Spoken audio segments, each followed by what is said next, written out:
প্রিয় দর্শক, অন্তর্বর্তী সরকারের উপদেষ্টাদের সম্পদ বিবরণী প্রকাশ করা হয়েছে আজকে এবং সেখানে দেখা গেছে যে প্রধান উপদেষ্টার সম্পদের পরিমাণ হচ্ছে প্রায় 15.5 কোটি টাকার বেশি।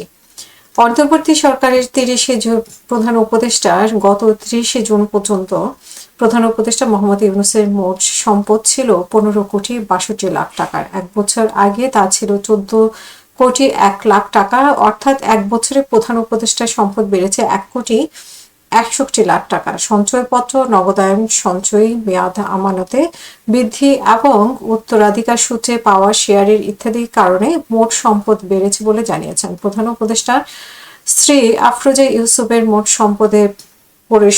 সম্পদ হচ্ছে 1,27,00,000 টাকা, যা আগে অর্থ বছরে ছিল 2,11,00,000 টাকা। সেই হিসাবে এক বছরে তার সম্পদ কমেছে 84,00,000 টাকার বেশি। আয়কর আইন অনুযায়ী একজন করদাতা মালিকানাধীন স্থাবর, অস্থাবর, আর্থিক ও মূলধনী সম্পদের সমষ্টি হলো পরিসম্পদ। ডক্টর ইউনূসের সম্পদের বিবরণী তথ্য অনুযায়ী তার আর্থিক সম্পদের পরিমাণ 14,76,00,000 টাকা। এক বছর আগে অর্থের পরিমাণ ছিল 13,18,00,000 টাকা। তার নন ফাইন্যান্সিয়াল সম্পদ হচ্ছে 21,06,000 টাকা। এক বছর আগে ছিল 20,92,000 টাকা। দেশের বাইরে তার সম্পদ আছে 64,73,000 টাকা।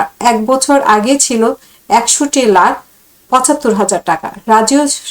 জাতীয় রাজস্ব বোর্ডের কর্মকর্তাদের সঙ্গে কথা বলে জানা গেছে 2023 সালের আয়কর আইন প্রণয়নের সময় ব্যক্তি সম্পদের সংজ্ঞা আন্তর্জাতিক রীতিনীতি অনুসারে ঠিক করা হয়। সেখানে আর্থিক সম্পদ বলতে বোঝায় নগদ টাকার পাশাপাশি ব্যাংকের রাখা টাকা এবং সঞ্চয়পত্র, বিভিন্ন শেয়ার, কোম্পানি থেকে পাওয়া লভ্যাংশ। আর নন ফাইন্যান্সিয়াল সম্পদ হলো আর্থিক সম্পদের বাইরে থাকা সম্পদ। এই তালিকায় আছে জমি, বাড়ি, ফ্ল্যাট সহ নানা ধরনের স্থাবর অস্থাবর সম্পদ। 2024 সালের 25শে আগস্ট জাতির উদ্দেশ্যে দেওয়া ভাষণে দুর্নীতির বিরুদ্ধে স্পষ্ট অবস্থানের কথা তুলে ধরেন প্রধান উপদেষ্টা। বলেছিলেন যে সব উপদেষ্টাদের দ্রুততার সময়ের মধ্যে তাদের সম্পদের বিবরণী প্রকাশ করতে হবে। পর্যায়ক্রমে এটি সরকার বা সব কর্মকর্তাদের ক্ষেত্রে নিয়মিত বাধ্যতামূলক করা হবে। রাষ্ট্রীয় পর্যায়ে দুর্নীতির বিরুদ্ধে অবস্থান গ্রহণে সংবিধানের 77 অনুচ্ছেদে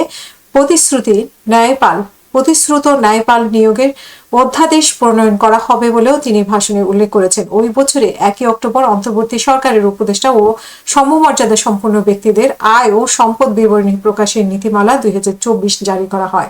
নীতিমালায় বলা হয়, অন্তর্বর্তী সরকারের উপদেষ্টা এবং সমমর্যাদা সম্পন্ন ব্যক্তি যারা সরকার বা প্রজাতন্ত্রের কর্মে নিযুক্ত তারা প্রতি বছর আয়কর রিটার্ন জমা দেওয়ার সর্বশেষ তারিখ পরবর্তী 15 কর্মদিবসের মধ্যে মন্ত্রিপরিষদ বিভাগের মাধ্যমে প্রধান উপদেষ্টার কাছে তাদের আয় ও সম্পদের বিবরণ জমা দেবে। স্ত্রী বা স্বামীর পৃথক আয় থাকলে সেটিও জমা দেবে বলে এই বিবরণীতে উল্লেখ করা হয়।